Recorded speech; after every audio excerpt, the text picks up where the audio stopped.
بسم الله والحمد لله والصلاة والسلام على رسول الله. اللهم افتح لنا أبواب الخير جميعا يا رب العالمين. ازيكم يا حبايبي، عاملين ايه؟ يا رب تكونوا بخير دايما.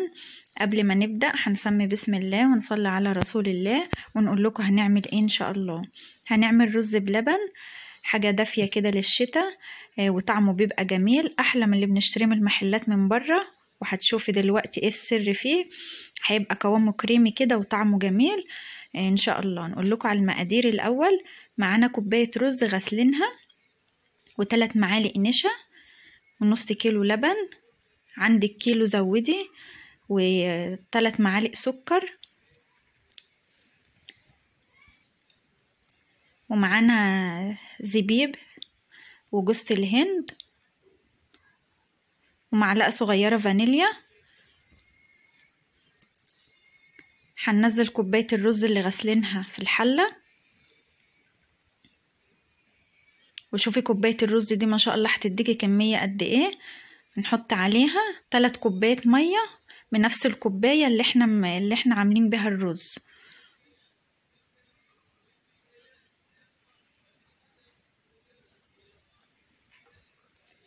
ونقلبهم كويس ونحطهم على النار اما يستووا.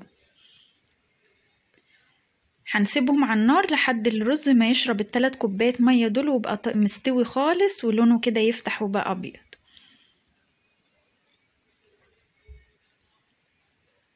اهو يا حبايبي بعد ما شرب الميه كلها واستوى خالص. عاوزين الشكل ده يكون كده.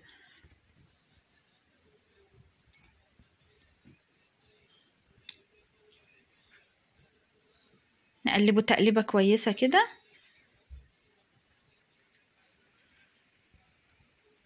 ومعانا اللبن. هننزل باللبن كده واحده واحده،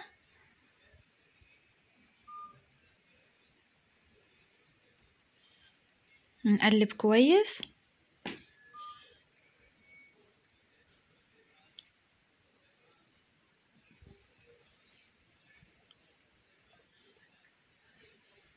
ونقلب فيه كويس ونهدي النار عليه عشان بيفور زي اللبن اما يكون بيغلي كده. هدي النار عليه، ما تسيبيش النار عليه عالية.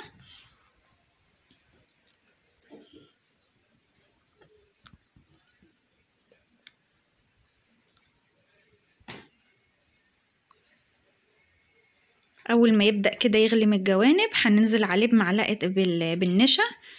اهي النشا اللي كنا عاملينها 3 معالق، نقلبهم كويس في معلقتين مية.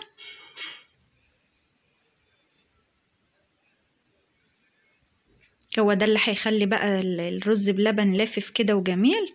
ننزل كده واحدة واحدة ونقلب على طول عشان ما يكتلش في الرز.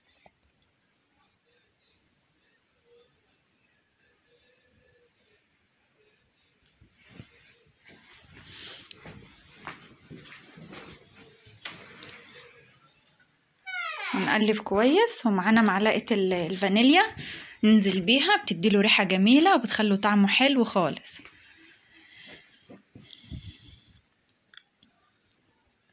ومعانا السكر حسب رغبتك، كل واحد بقى بيحبه مسكر او عادب.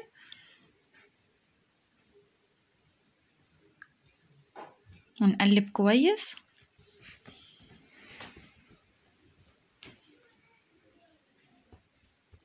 ايدينا فيه شوية كده لحد ما يلف وتحس اللي هو بقى كريمي كده عشان ما يفرش مننا.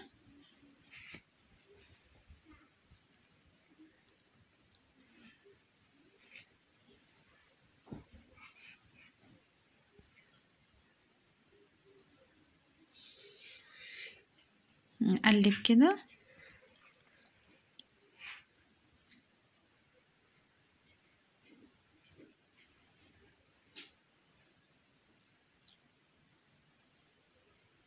اول ما يبدأ يغلي من الجوانب هيجي رابط مع لوحده اهو كده ما شاء الله. اهو ده القوام اللي عاوزينه، وحبة الرز مستوية كده في اللبن وجميلة.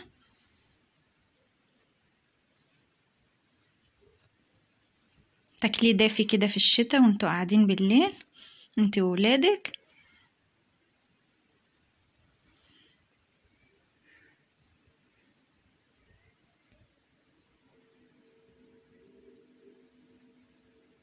ما شاء الله.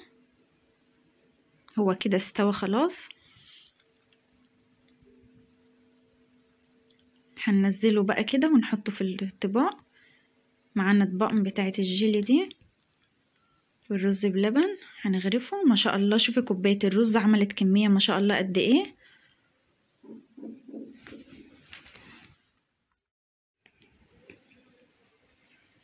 هنحطه في الطباق كده. طبق الألمونيوم دي بتبقى جميلة في الحاجات السخنة في الشتاء، عشان بتستعمليها تاكلي فيها وبترميها. اهو ما شاء الله يا حبايبي الكمية هي ما شاء الله جميلة من كوباية رز بس. عشا خفيف كده وحلو مش مكلف.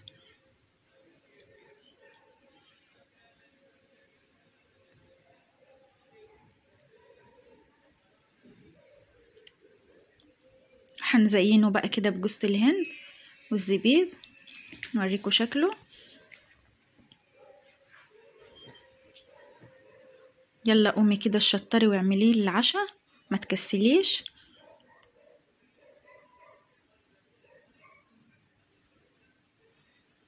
وما تنسيش اشتراك في القناة ولايك وفعلي الجرس عشان يوصلك كل جديد.